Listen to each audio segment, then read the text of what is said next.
Hello, everyone, and welcome to our webinar, The Power of Story in a Fractured Society.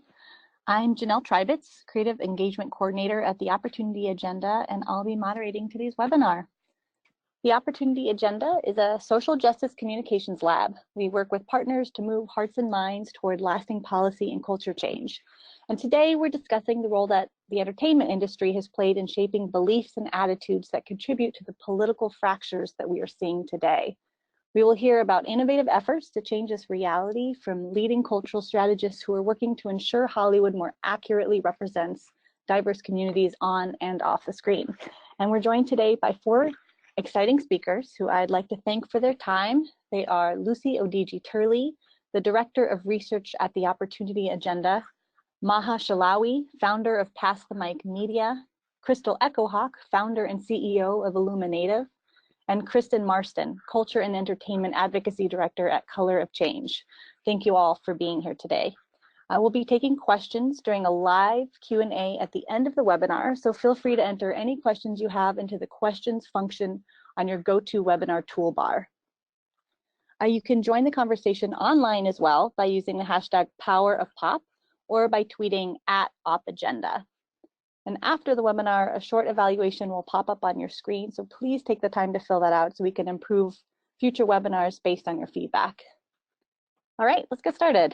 I'd like to start by turning to Lucy Odigie-Turley, who has led our research looking into pop culture and media.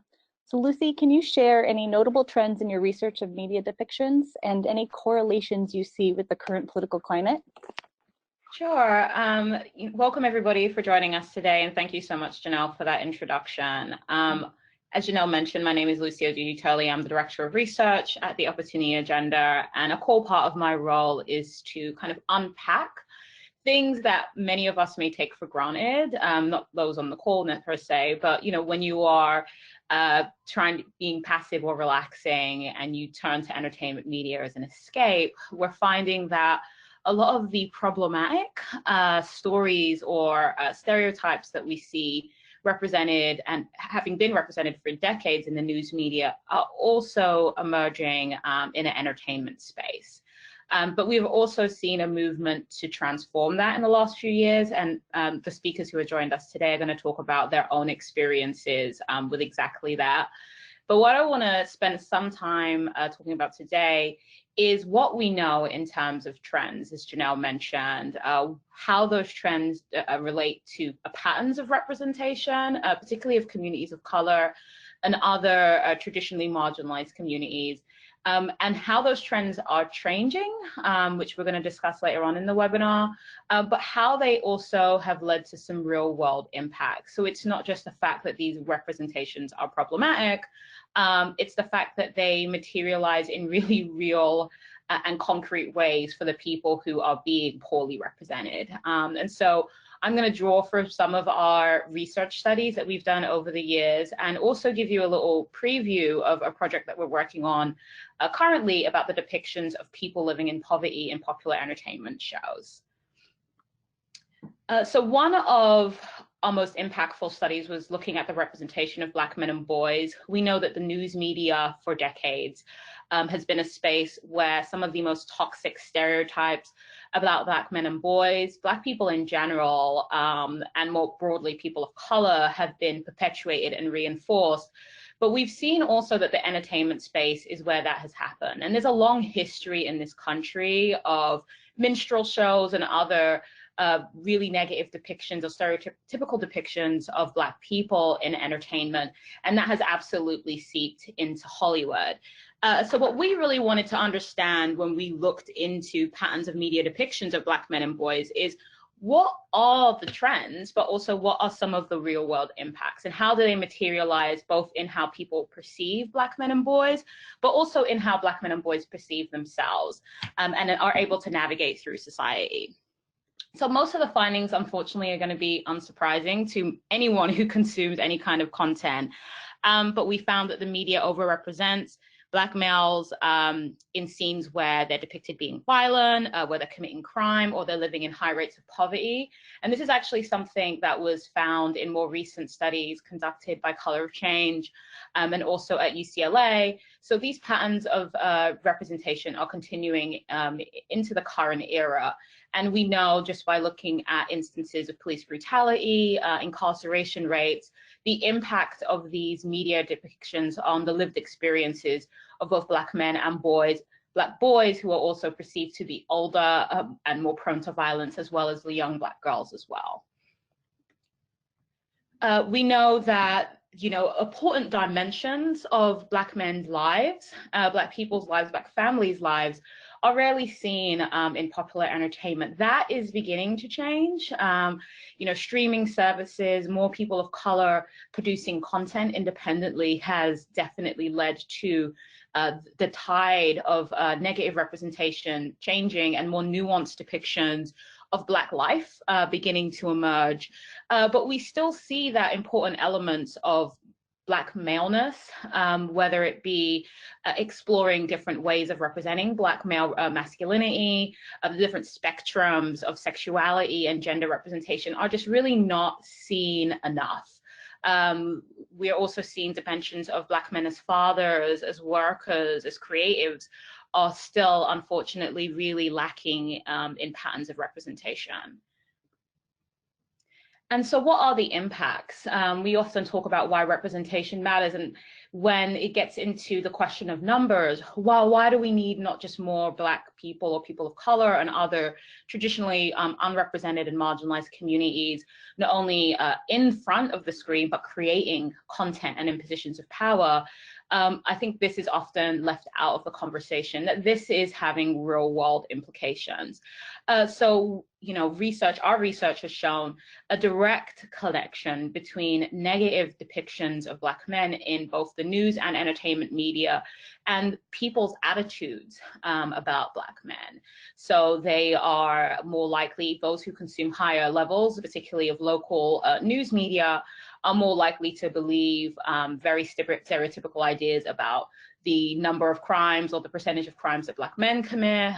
They're more likely to support punitive attitudes, more likely to support police profiling of Black men. So these have a direct link. It's not just about people not liking what they see on the screen, it's about the impact on wider audiences. And finally, these inaccurate depictions have an impact, unsurprisingly, on the communities themselves. So we found in our research of Black men and boys representation that it affects their self-perception. It can lead to diminished self-esteem and also diminished ideas about their role in society and what's possible.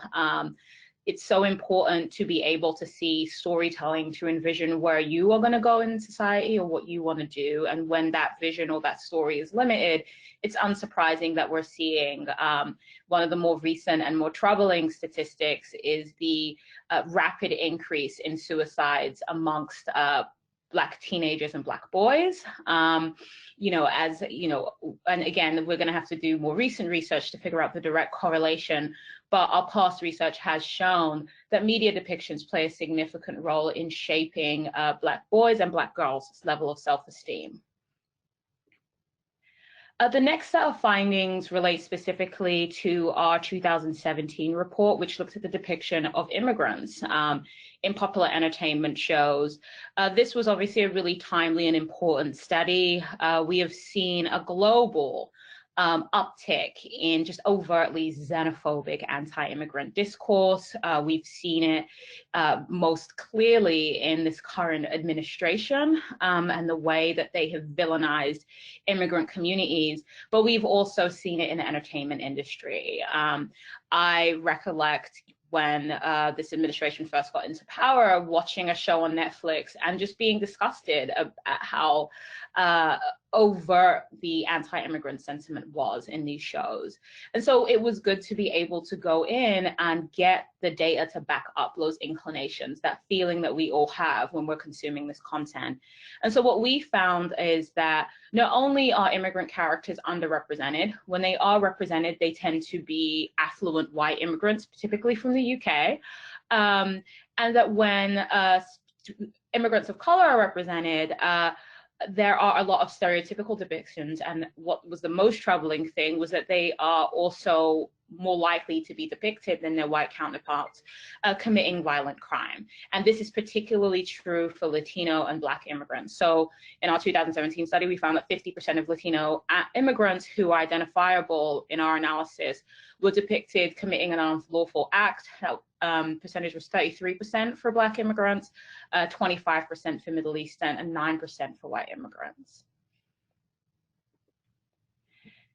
And currently, I'm really excited that we are working on this project. It's so very, very much needed with current conversations about, that have been going on for decades, about how we alleviate poverty in this country, and what it means to be poor and what are the causes of poverty. And we're finding, again, news media is a really important place where a lot of the more challenging narratives about poverty, deservedness, meritocracy, individualism are perpetuated and reinforced. But we're also finding that depictions in the entertainment media are playing a significant role.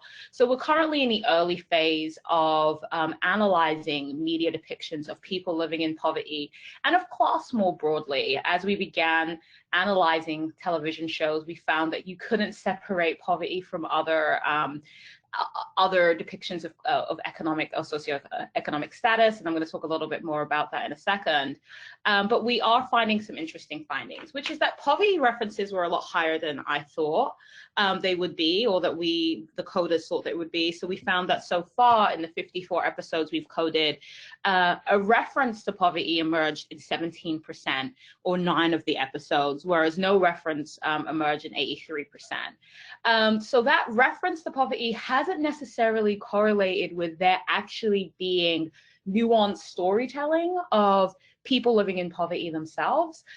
So one example is there being a show about, college educated, somewhat affluent white kids living in urban settings who are talking about how they're broke or they have no money or they're poor, but in very kind of colloquial ways. I know most of us remember probably watching Friends and trying to figure out how, people working in a coffee shop were able to afford a huge apartment, and just the unrealistic depictions of what poverty is and how much people are actually able to afford working low-income jobs in an uneven and unequal society.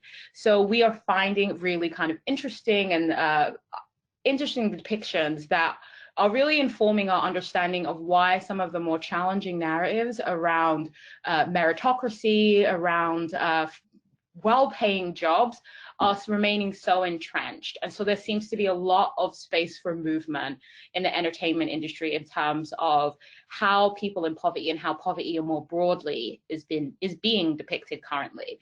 And so we're hoping to have the full findings from this report ready to share later in early 2020. So I'm excited to talk a little bit more about this with the folks on the call, hopefully moving forward in the short future. Finally, as we were analyzing depictions of poverty, as I mentioned earlier, we couldn't disconnect them from the many, many depictions of wealth. So the first phase of the research was to do a random sample. So we didn't necessarily know what TV shows we were going to get. The second phase is going to be more concentrated, focusing specifically on shows that have storylines or characters about poverty or people living in poverty. And so I've actually found that this aspect was even more eye-opening than the discussion or depictions of poverty. The ideas of grandeur and the stories that are told about wealth in this country, the depictions of people who have wealth as these otherworldly beings, has been really, really eye-opening. And in terms of us being able to fully understand why people have or continue to have these ideas about how wealth is accumulated, how it is supposedly earned equally by everybody who has access and who doesn't. And so we're again finding that we cannot have a conversation about depictions of poverty without really unpacking the depictions and the mythology that we create around wealth in our entertainment. So I will stop there. This is, again, just to kind of begin to frame the conversation of what we're actually trying to change in media depictions. Again, most of these trends won't be surprising, but it is really great to begin the conversation about what the real world and long-term impact of this imagery is. I'm someone who consumes TV shows like Succession. I love these shows. But again, if you're watching these things unconsciously, what are the stories, the myths, the values, the themes that are seeping into your psyche unconsciously, and how are they really impacting the policy solutions that we come up with? So I will stop there and hand this over to have a conversation with our speakers about their experiences working directly in the entertainment industry and how they're really trying to change some of these more troubling trends. Thank you so much, Lucy. Those insights are really helpful for this conversation.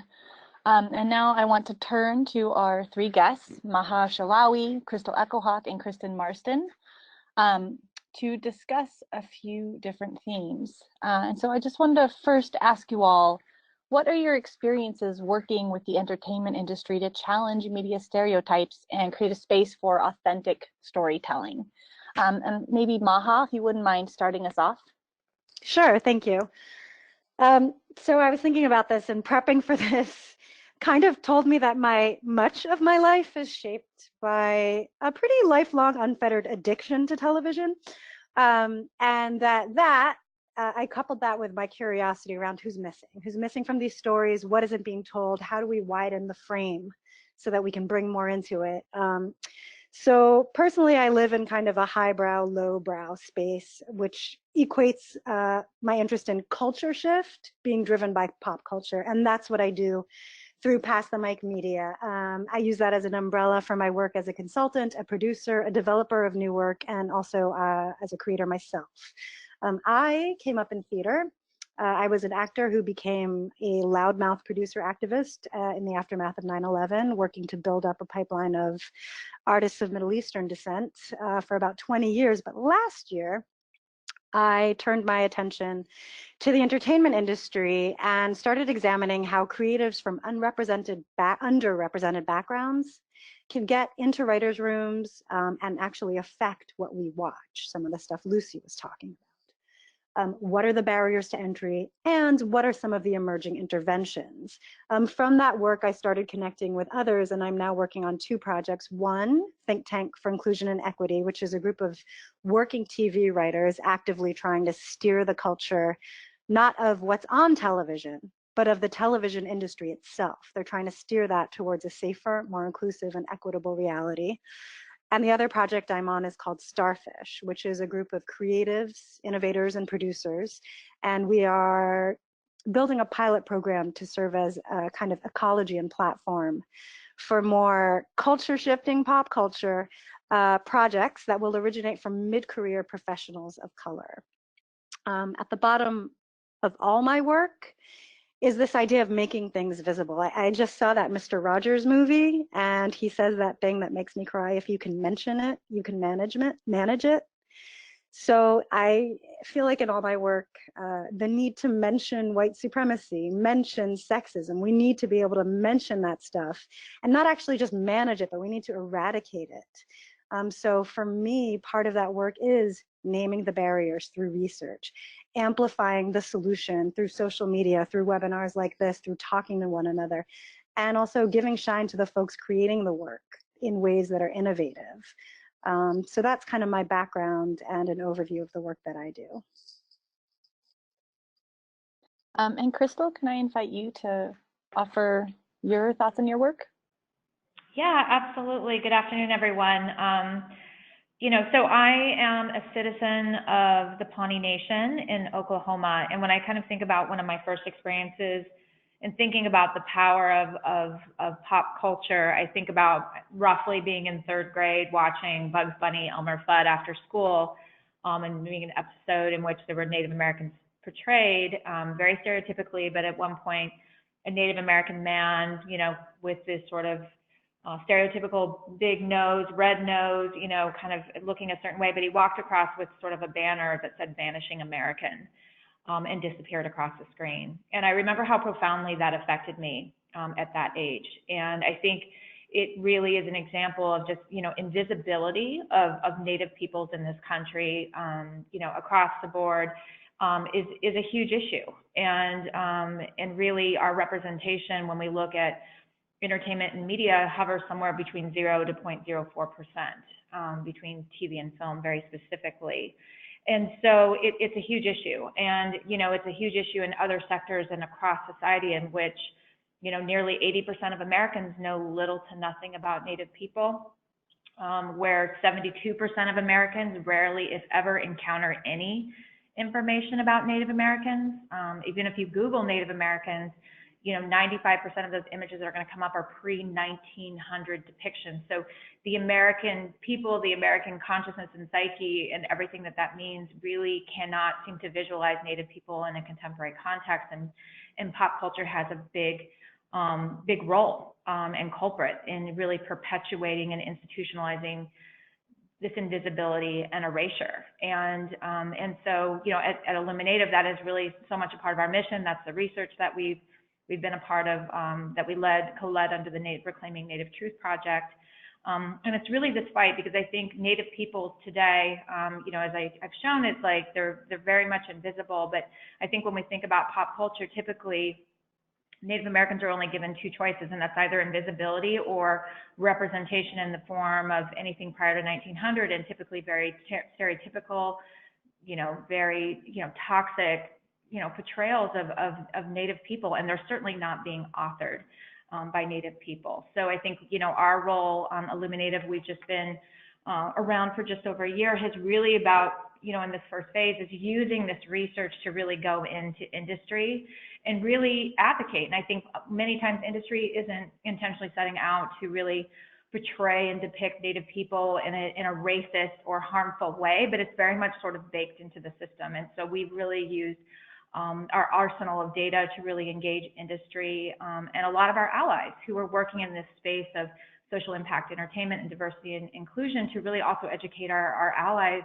about the importance of really making sure that Native people are very much a part of this conversation, as we really look to create, transformative work for all people, where we're all seen in our communities, and our people are seen in ways that they need to be seen as multidimensional and contemporary people.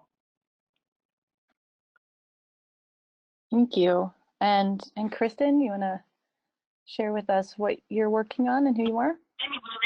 Yes, absolutely. Good morning. And again, my name is Kristin Marsden. I am the Culture and Entertainment Advocacy Director at Color of Change. What led me to this work is actually similar to the other panelists, but I grew up in a all-white town, a small town in Denver. And one of my earliest memories was a boy in my class telling me that he didn't like me because I had Black people hair, and he didn't like Black people because Black people were in gangs and Black people jumped people. And so I remember very early on realizing that there was something missing. I didn't see anyone like myself on television, and I definitely didn't see any interracial relationships. Growing up as a Black biracial child, I didn't see any families like mine.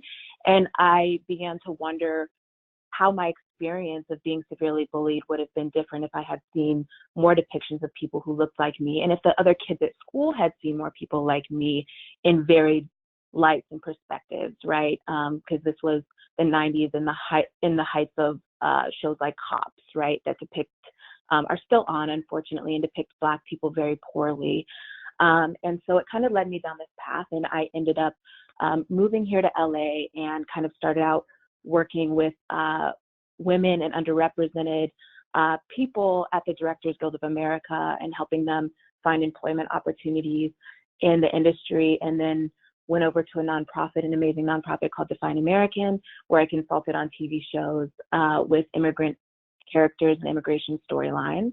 And currently I, again, work at Color of Change, where we collaborate with insiders and influential people to change the representations of Black people and issues across the media landscape. And so, this is really important because, as I mentioned, Black people for too long have been relegated to support roles and stereotypes, cast as villains, or generally excluded from the narrative altogether.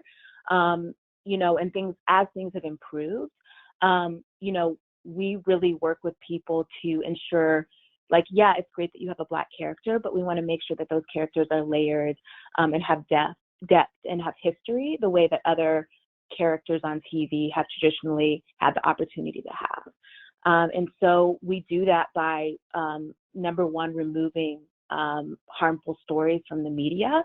And so we've worked to get Bill O'Reilly, shows like Cops off of Fox. And then we also work on the other end with writers and creators to move more positive stories into the media. And so we do that by consulting on scripts, rough cuts, rollout plans.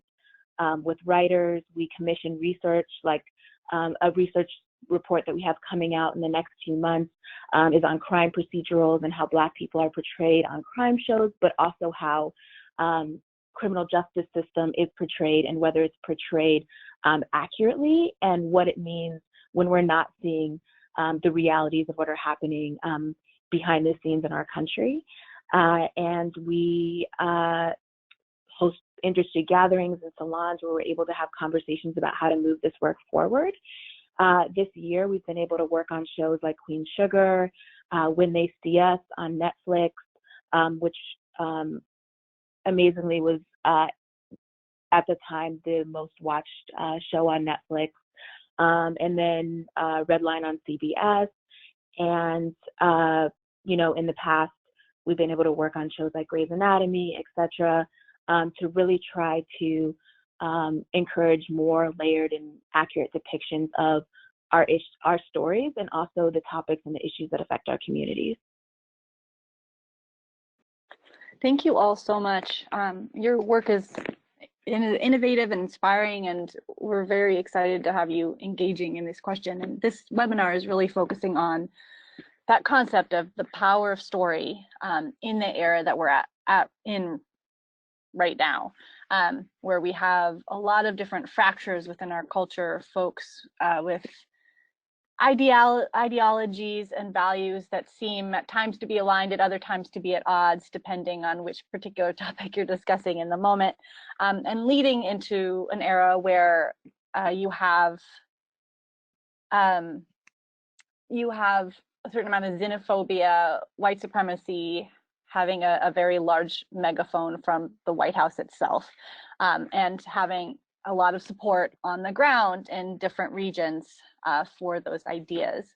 And so all of you are engaging in pop culture right now. And I was wondering if you could comment on what role you think popular culture is playing in this current era, and what role do you think it can play to challenge those in positions of power, whether we're talking about the people in power who are making decisions about what's depicted in Hollywood, or whether we're talking about folks in power who are making xenophobic, white supremacist policy decisions. Love to hear your thoughts on that.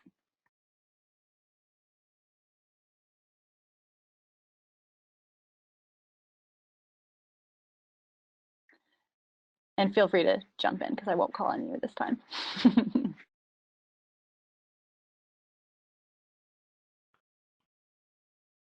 Yeah, this is Crystal. I'll jump in. I mean, I think pop culture plays such an immensely important role as we live in this sort of, you know, quote unquote post-truth society, and everything is fake news, right? And I think increasingly, you know, people are getting their news from social media or, you know, nightly talk shows and other types of things. I just think it's, you know, incredibly powerful. It's pervasive. It's almost on overload in terms of the way that pop culture is really reaching into our lives. And so I think, you know, both has its positive and negatives, but you know, I really look at, you know, for example, you know, going back and thinking of, you know, around Native peoples, you know, the majority of people in this country, as I said, don't even know about Native Americans. Many didn't, you know, significant majority of Americans are not even sure Native peoples exist in many parts of the country. And so because of popular culture, that's how many Americans, for example, in 2016 found out about Standing Rock. It wasn't from the news.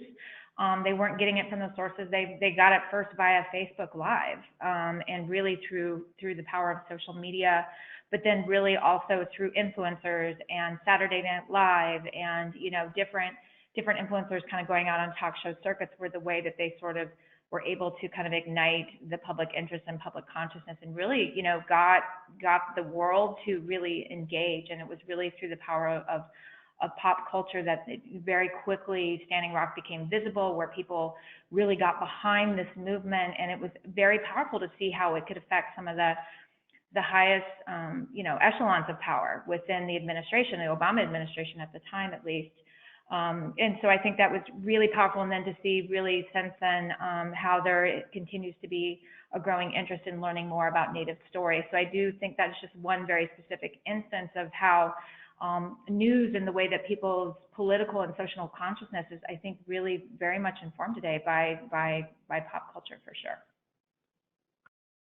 Hey, this is Maha. I want to build on, but sort of take a little bit of a left turn from what Crystal just said. I think it's really telling that Standing Rock had to come to the majority of people through an alternative source, right?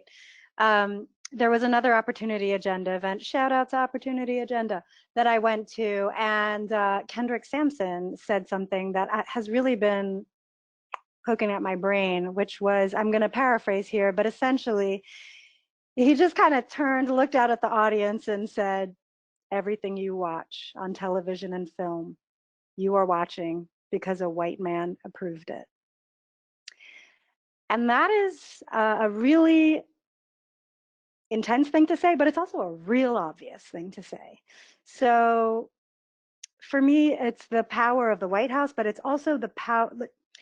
Every time we have a conversation about diversity, inclusion, representation, whatever the field, whether it's entertainment, whether it's, I don't know, startups, pharmaceuticals, that conversation is happening in the United States of America, and the issues of the country are the issues in every industry.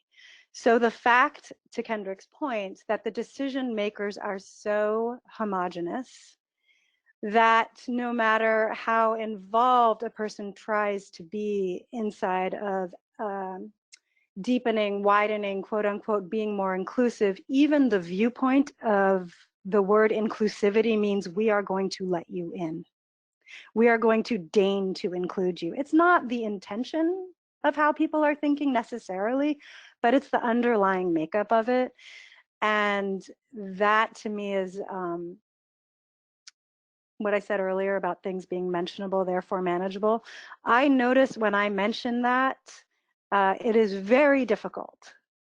It is met with a lot of well-meaning resistance. And I'm just grateful for all those alternate sources, for all the alternate production companies that are doing things, for all the artists who have gone to the internet.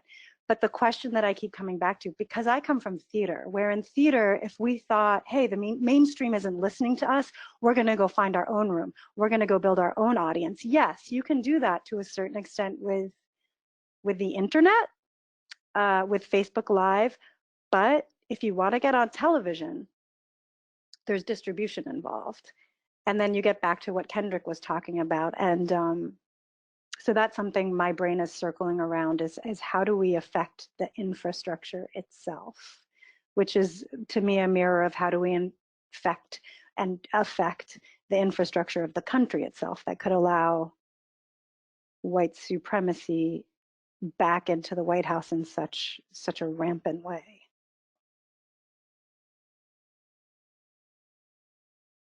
And this is Kristen. Just to piggyback off of that, we talk a lot about how pop culture and the way that we're represented on TV and on screen has been really proven to affect how Black people and other underrepresented populations are treated by, employers, judges, politicians, doctors, police officers, right? And I always think back to, that kid who told me that he didn't like Black people because Black people were in gangs, right? And imagine that he has grown up and is now an adult and is now raising children, and maybe he became a police officer.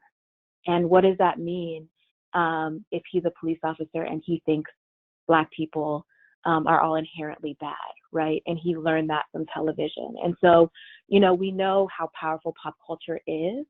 But I think, you know, to piggyback off of what Maha was saying, the systems and structures really need to change in the entertainment industry for the narratives to really fully shift. You know, rather than it being a handful of really well-meaning people who are doing really powerful work, we also want to attack the systems and structures that are no longer working and honestly have never been set up for Black people, women, and underrepresented populations in the first place. And part of that is going to take the diversifying the boards, right? When you look at a lot of the major entertainment entities, most of the boards are white male, and you know, some of that has started to change, but overwhelmingly it is still something that I am seeing, that we're seeing, you know, diversifying the C-suites, because they are the people who are providing the funding for the other parts of the organization to do amazing work, to bring more people in and more voices in. They're the ones who are, you know, approving the budgets, doing the hiring, and, you know, green lighting what shows get picked up and what scenes are cut, what scenes are kept. And so it really needs to start from the top. And the systems and structures have to change, because there are a lot of amazing people doing good work, but a lot of amazing people are doing good work and they are leaving because they're not getting the resources that they need, because there's not enough voices on the inside that are able to advocate for new structures from the top. And so we have to keep fighting for those things in order to see change. And the entertainment industry is really, you know, been a slow moving ship. And I do feel like, you know, we have seen, since I started doing this work in Hollywood, you know, 5-6 years ago, we have seen, you know, change and kind of slow turns. And I think that things are changing, but there's also a lot of structural issues that need to be addressed for us to exist in a system that wasn't built and made for us.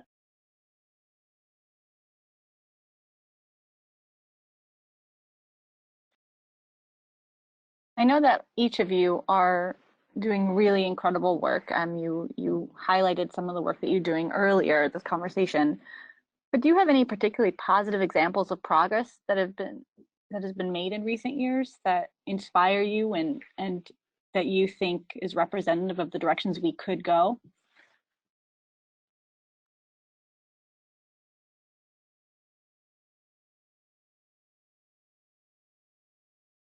This is Kristen. I'll just jump back in again. I think there are several things, you know, like, again, when I started this work, you know, this was before, you know, Oscars So White had happened. This was before, you know, many of the popular movies that are out today that have kind of put us in this trajectory towards people kind of starting to understand that our stories, there is like a hunger and a need for our stories.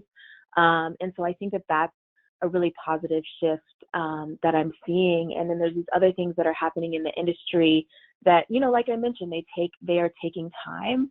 But, you know, the assistants are organizing, assistants and script coordinators have been unionizing and asking for fair pay so that we can get more people from underrepresented backgrounds in different communities to work on shows and be able to have opportunities for growth.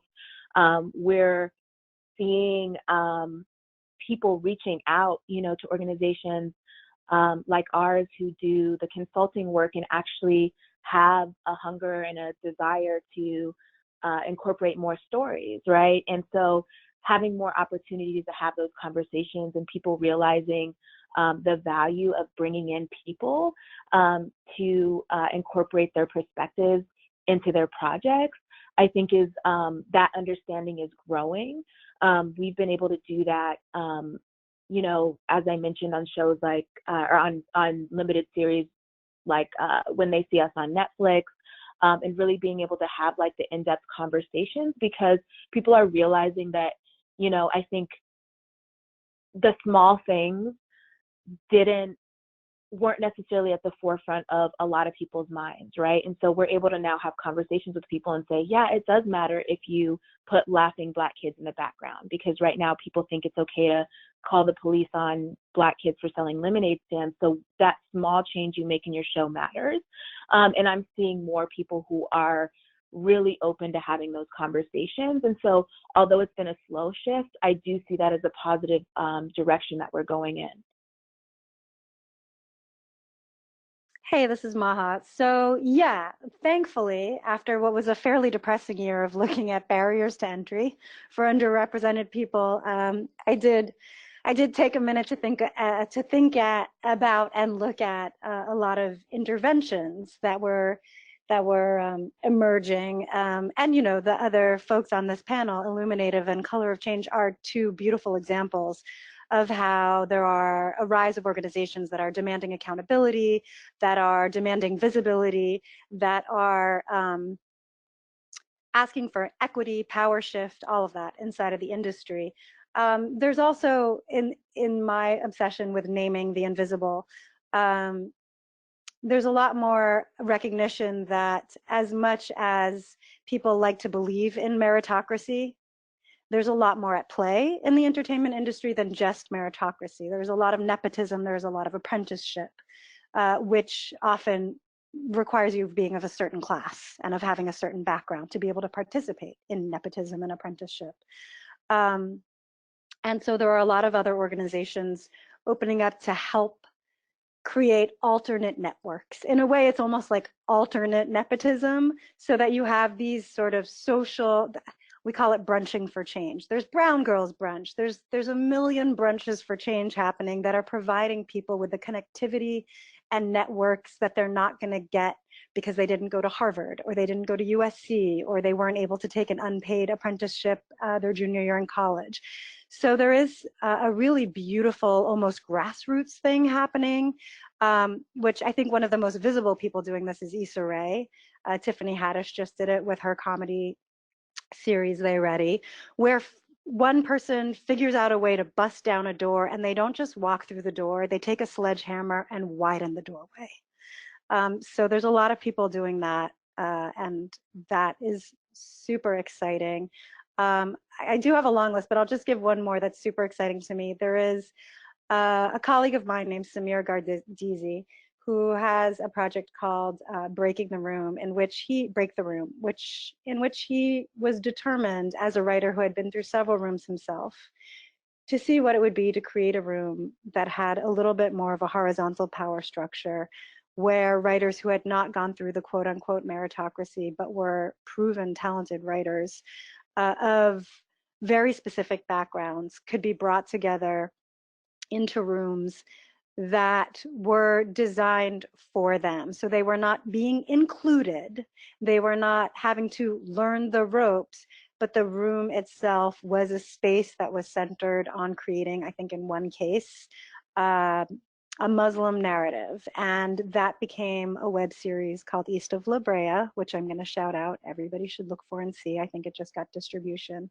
But there are people who are innovating, they are breaking down doors, they are creating organizations that they are running differently, they are modeling the change that the industry needs, so that we are not trying to jam sort of more elevated material into broken pipelines. They are actually creating new and innovative roadmaps for us. So that's exciting to me. Yeah, this is Crystal, and I think something I think that's really exciting, but it visits a little bit just the previous question around power too. I mean, I think we are going through a moment where increasingly not only the industry, but a lot of different power structures and people are realizing that things need to be done differently, right?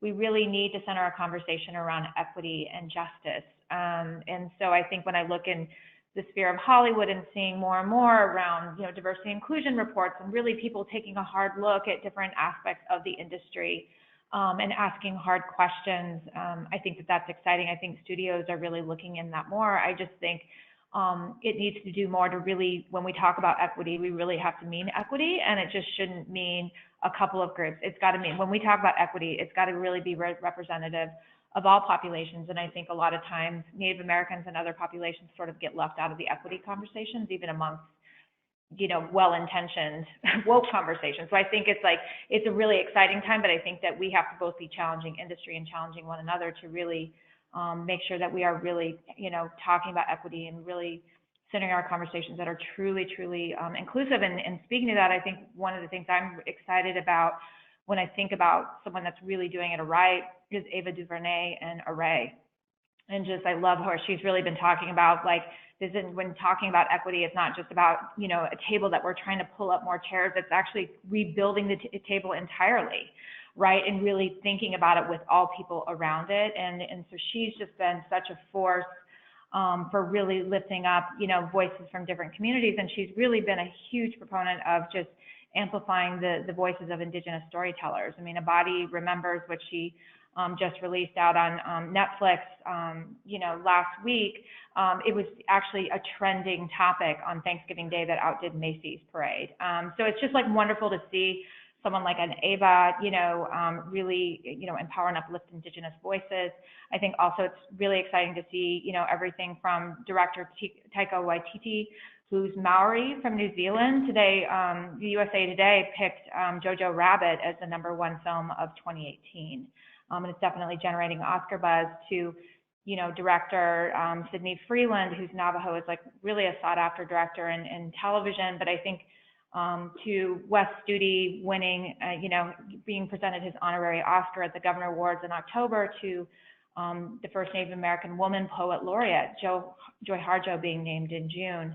So I think we're starting to see these upticks and really exciting things happening in and around Native and Indigenous peoples. But I think what is truly exciting is to kind of know behind the scenes that a bunch of different shows are being greenlit for 2020, including Sterling Harjo's and Taika Waititi's Reservation Dogs on FX.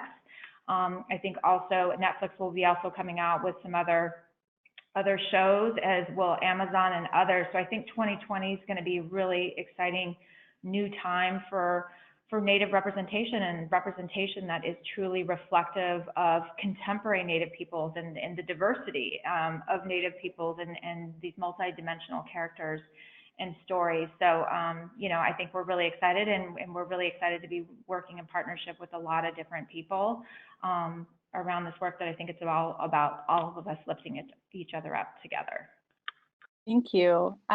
We're actually already getting questions from our webinar audience, and I'd love to open it up because it's some of these questions we're seeing are very linked to what you're talking about. And the first question, or actually before I read the first question, let me just encourage all of you who are listening in, if you go to your GoToWebinar toolbar, you'll see a questions function. You can enter your questions in there, and I may not have time to get to all of them, and I'll try to get to as many as I can. So the first question I see is that all of you panelists have spoken about inside pressure to change media, but what about outside pressure? Are there any examples around consumer, fan-based pressure making a difference?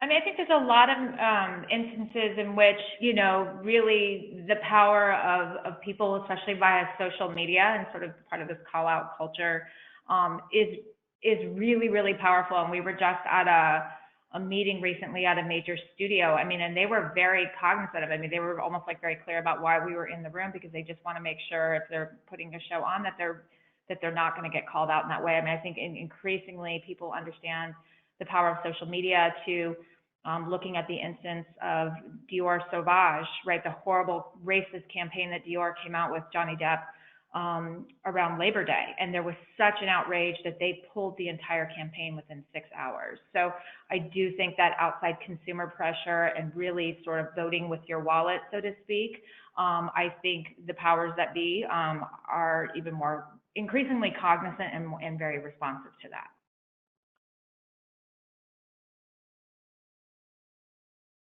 Yeah, I completely agree. You know, I think not only are networks and platforms realizing the power that consumers of content have, they're also realizing that they have to be accountable to that, right? And so, you know, seeing the examples of where it wasn't necessarily pressure from the show itself, right? But it was pressure because they had to be accountable to social media before it blew up, right? So we saw that with 19 Kids and Counting cancellation on the reality side. We saw that with Roseanne, right? And those were things that happened with the cast that had nothing to do necessarily with the general public, but the shows knew that they had to be accountable. And, you know, I think it's important because now we have, you know, Black Twitter, right? We have people who are learning kind of organically, you know, the younger generations learning about media accountability from a young age, and that they have the power to call people out and say, you know, we don't like this and this isn't working for us, which I think is a beautiful thing, right?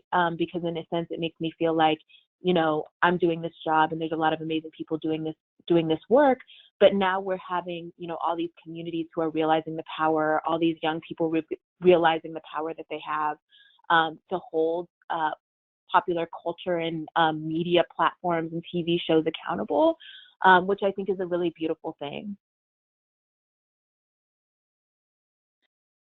Thank you. We have another question.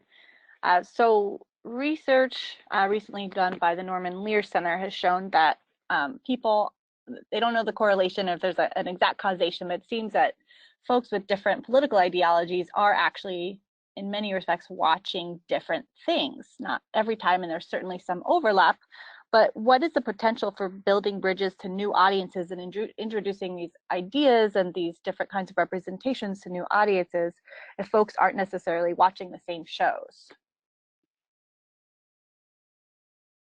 This is Maha. I actually think about that a lot. But I also think as an organizer, and I think for me, I'm more curious about capturing those folks.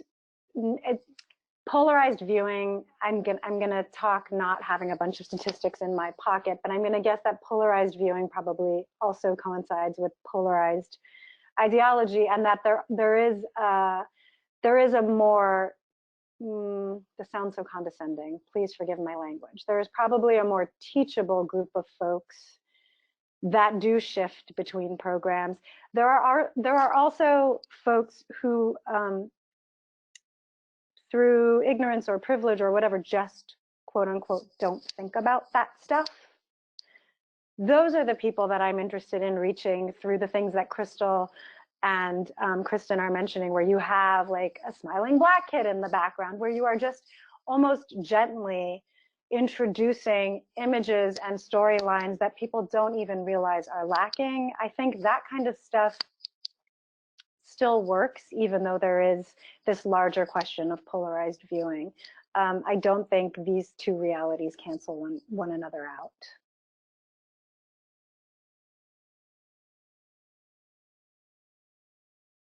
Yeah, and this is Kristen, and I also think about this quite frequently. And I think, it's interesting because growing up, if you are, other of any kind, a lot of us got used to not seeing our realities depicted on TV.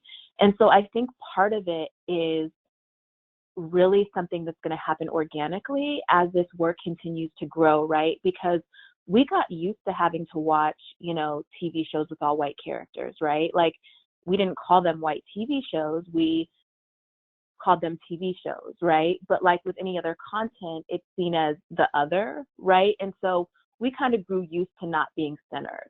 And I think that that's something that the majority had not grown used to. And so it was easy to say like, well, that's a Black film and I don't watch Black films. But for us, that's not a reality, right? And so I think part of it is going to happen organically when it's like we start to integrate, more inclusive characters and storylines into shows in general, right? Because at a certain point, the hope is that all of our stories will touch everyone in some way, right? And that, is clearly really idealistic, but that's really the goal of this work, is that through TV, you will get to experience a level of empathy for people, even if you haven't had an interaction with that population or someone who's had that experience. Something in pop culture will touch you, where it will kind of impact you in a way where you'll gain a deeper understanding. And so, you know, my hope is that the landscape will become so inclusive that it's no longer, oh, you're going to watch a Black film, right?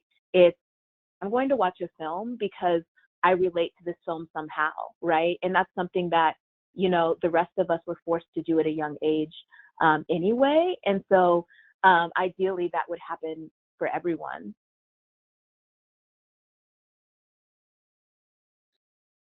And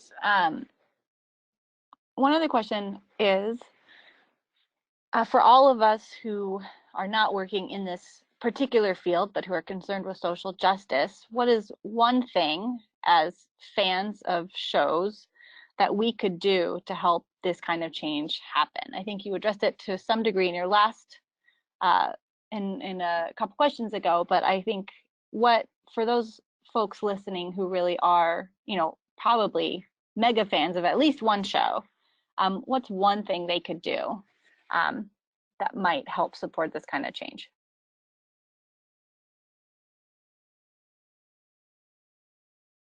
It's funny, I have more of an answer for film, which is go see it. Go see it, amplify it. I also think the first question about the power of fan base, it's not just the call out fan bases that have power, it's the thank you for doing that, we were hungry for that messaging is super important too. So just on a base level, if you happen to be a person who engages in social media, I think it's so easy to complain about stuff and call stuff out, and it's so important, but it is just as important to throw some shine on the good stuff too. So that's my first quick response to that question. And this is Crystal, I echo that, right? I mean, it's really amplifying what is good, right? What is good representation? What are good storylines? And really creating conversations about it, because that is something that definitely media makers are paying attention to, and fandoms really do have quite a bit of influence and power. And so really participating in those conversations and inviting your friends to participate and watch really, really helps, because we're inundated with so much content. It's hard to navigate. So it's really that peer-to-peer sort of influence and really calling people in around good representation, great stories, you know, really stories that really touch our hearts around and key justice issues. I totally agree. That's really important to amplify in any way that you can. I completely agree. You know, and now most shows, their writers' rooms actually have their own Twitter accounts. And so you can actually engage with many of the writers' rooms online, and you can tweet them and tell them what you like, what resonated with you, what you felt was really impactful. And I think that feedback really matters. And so I would say, you know, as much as you can, do those things, because, you know, we're quick to point out what doesn't work, but I also think it's really important that they know what's working. Great, thank you all. I'm gonna close this out now. I really appreciate all of you for coming. I also want to take a moment to acknowledge that this conversation is a continuation of a conversation we had in Los Angeles, an in-person panel moderated by Eva Recinos, co-sponsored by the Norman Lear Center, with panelists Johanna Blakely from the Norman Lear Center, our very own Lucy Odigie-Turley, comedian Jenny Yang, and actor Kendrick Sampson. And so this has allowed us to get a little bit deeper into some of those topics, and we really thank Lucy, Maha, Crystal, and Kristen for sharing your knowledge with us. And if you have any questions about today's material, please feel free to reach out to me or Elizabeth Johnson. We're also sending you a link with this recording as a follow-up, so you can share that with any colleagues who couldn't make it today. And as you close out your GoToWebinar, a short evaluation will pop up, and please fill that out so we can make sure we're offering the best possible content to partners in the future. Thank you again, everybody, and have a great day.